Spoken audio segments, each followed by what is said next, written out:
Hello student, good morning.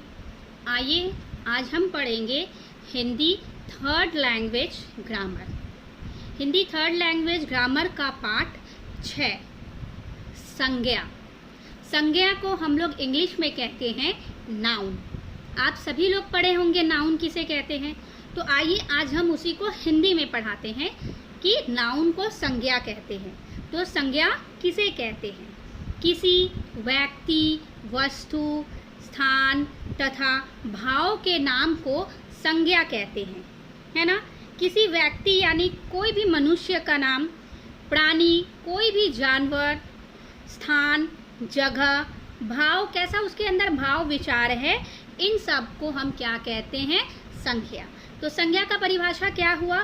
किसी व्यक्ति, प्राणी, वस्तु, स्थान अथवा भाव के नाम को संज्ञा कहते हैं। ठीक है। कुछ अन्य संज्ञा शब्द और भी है। क्या क्या है हम सब जान लेते हैं। जैसे कुछ व्यक्तियों के नाम, कुछ मतलब क्या व्यक्तियों के नाम, व्यक्ति के नाम जैसे राम, रोहन, मोहन, अकबर, लता, ठीक है, मोहित, राधा इत्यादि। इत्यादि को हम लोग इंग्लिश में कहते हैं एक्सेट्रा, उसी को इत्यादि कहते हैं या आदि भी कह सकते हैं। ओके। प्राणियों के नाम में गाय, घोड़ा, शेर, गधा, हाथी, छिपकली, कॉकरोच आदि। वस्तुओं के नाम यानी कोई थिंग्स, वस्तु को हम लोग इंग्लिश में क्या कहते हैं? थिंग्स। ठीक है। वस्तुओं के नाम मेज, कुर्सी, पलंग, टेलीविज़न, फ्रीज, अलमारी आदि। ठीक है। स्थानों के नाम दिल्ली, मुंबई, चेन्नई, रामपुर, ठीक है, आदि। भाव के नाम, कैसा उसके मन में कैसा भाव है, कैसा विचार है, ठीक है, अच्छाई, बुराई, ठीक है, सुंदरता, क्रोध आदि। ठीक है। अब हम लोग नेक्स्ट टॉपिक पढ़ेंगे संज्ञा के भेद, टाइप्स ऑफ नाउन। ठीक है। यानी संज्ञा के भेद। संज्ञा के कितने भेद होते हैं? संज्ञा के 3 भेद होते हैं। खैर भेद तो और भी है संज्ञा के, बट आप लोगों को बुक में 3 ही भेद दिया गया है, तो हम लोग अभी 3 ही भेद पढ़ेंगे। ठीक है। संज्ञा के मुख्यतः 3 भेद होते हैं। पहला व्यक्तिवाचक संज्ञा, दूसरा जातिवाचक संज्ञा और तीसरा भाववाचक संज्ञा। ठीक है। आइए हम पढ़ते हैं पहला व्यक्तिवाचक संज्ञा। व्यक्तिवाचक संज्ञा किसे कहते हैं? जो शब्द किसी विशेष व्यक्ति, प्राणी, स्थान अथवा वस्तु का बोध कराता हो, उसे व्यक्तिवाचक संज्ञा कहते हैं। यहाँ पे पता है आप लोगों को विशेष किसे कहा गया? यानी स्पेशल जो पर्सन्स होते हैं, है ना, स्पेशल पर्सन आप लोग पढ़े होंगे, प्रॉपर नाउन। ठीक है। तो जो शब्द किसी विशेष व्यक्ति पर, प्राणी पर, स्थान पर, वस्तु का बोध कराता हो, उसे हम लोग व्यक्तिवाचक संज्ञा कहते हैं। जैसे कि नरेंद्र मोदी, ठीक है ना, क्या है, इंद्रप्रस्थ पार्क, है ना, भागवत गीता, विक्टोरिया मेमोरियल, है ना, लाल किला, ये सब क्या है? व्यक्तिवाचक संज्ञा है। व्यक्तिवाचक संज्ञा किसे कहते हैं? जैसे कि ये जो नरेंद्र मोदी है, ये हमारे देश में एक ही है, कहीं और तो कोई नहीं है, इसलिए यहाँ पे विशेष कहा गया है। जैसे कि सचिन तेंदुलकर, ठीक है, सचिन तेंदुलकर जो हैं वो एक ही खिलाड़ी क्रिकेट के हैं, कहीं और तो दूसरा कोई सचिन तेंदुलकर नहीं है। तो ये क्या होता है? ये हमारा व्यक्तिवाचक संज्ञा कहलाता है। समझ आया विशेष किसे कहते हैं अब? ठीक है।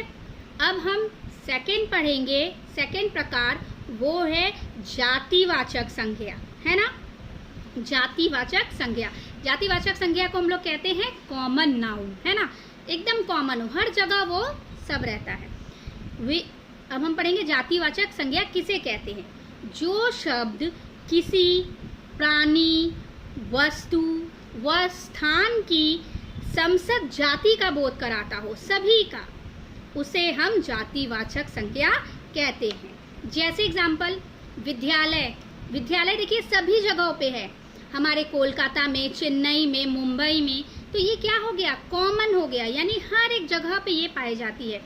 जो शब्द किसी प्राणी, वस्तु व स्थान की समसत जाति, समसत मतलब सब जगह, पर हम लोग व्यक्तिवाचक में क्या पढ़े थे, विशेष व्यक्ति, जो एक ही होता है, कोई दूसरा वो नहीं बन सकता, वो व्यक्तिवाचक होता है।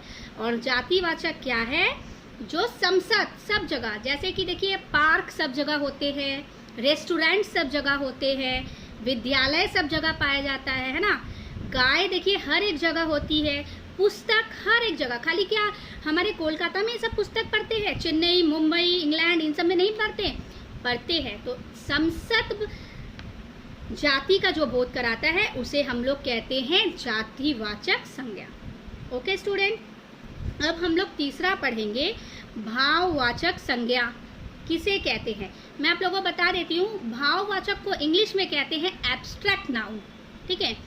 अब हम लोग उसी को हिंदी में पढ़ते हैं, भाववाचक संज्ञा किसे कहते हैं, जो शब्द किसी भाव, गुण, दोष, आकार, स्वभाव, स्वस्थ आदि का बोध कराता हो उसे भाववाचक कहते हैं। मतलब किसी भाव, उसके अंदर कैसा भाव है, कैसा गुण है, अच्छाई या बुराई, उसके अंदर कैसा दोष है, कैसा स्वभाव है उसका, ठीक है, उसकी अवस्था अच्छी है या बुरी है, ये सब जो कहलाता है ये कहलाता है भाववाचक संज्ञा, ठीक है।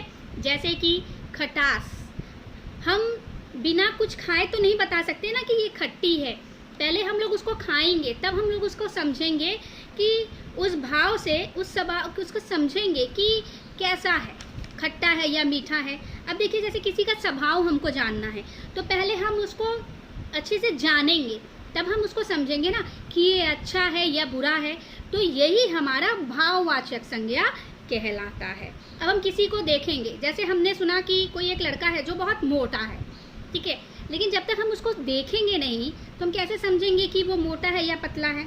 जब हम लोग उसको देखेंगे कि हाँ वो मोटा है तब हम लोग उसे कहेंगे कि मोटा है, तो यही हमारा भाववाचक संज्ञा कहलाता है, ठीक है। आइए स्टूडेंट, कुछ भाव संज्ञा निम्नलिखित है, जैसे कि जातिवाचक संज्ञा से भाववाचक में बदलने बोलता है, जैसे मनुष्य का मनुष्यता, शिक्षक का शिक्षा, बच्चा का बचपन, लड़का का लड़कपन, खट्टा का खटास, ठंडा का ठंडक, सिलाना का सिलाई, ठीक है, खेलना का खेल, ये सब क्या है, जातिवाचक से भाववाचक में बदलना। रोना का रुलाई, ठीक है, हारना का हार, जीतना का जीत, ठीक है, बुनना का बुनाई, और भी ऐसे आपके पुस्तक में कई सारे हैं, आप लोगों को एकदम आराम से सब समझ आ जाएगा। ओके, जो मैंने आप लोगों को समझा दिया है तो अब ये करने में आप लोगों को कोई दिक्कत नहीं होगी, ठीक है। जैसे कुछ अभ्यास में है कि तोता किसका नाम है, कुछ ऑप्शन दे दिया गया है, व्यक्ति का नाम है, प्राणी का नाम है या भाव का नाम है। तो आप लोग जानते हैं कि तोता प्राणी का नाम है ना। संज्ञा के कितने भेद है बच्चों, संज्ञा के 3 भेद है, हम आप लोगों को पढ़ाए थे, कौन कौन से, व्यक्तिवाचक, जातिवाचक, भाववाचक। तो ऑप्शन में अगर रहेगा ये लिखा हुआ तो उस पर टिक करिएगा, अगर 2, 4, 3 लिखा रहेगा तो हम 3 पे टिक करेंगे। इसी तरह आप लोग का अभ्यास मैं आप लोगों को नेक्स्ट वीडियो में अपलोड कर दूंगी। Okay student, thank you, take care.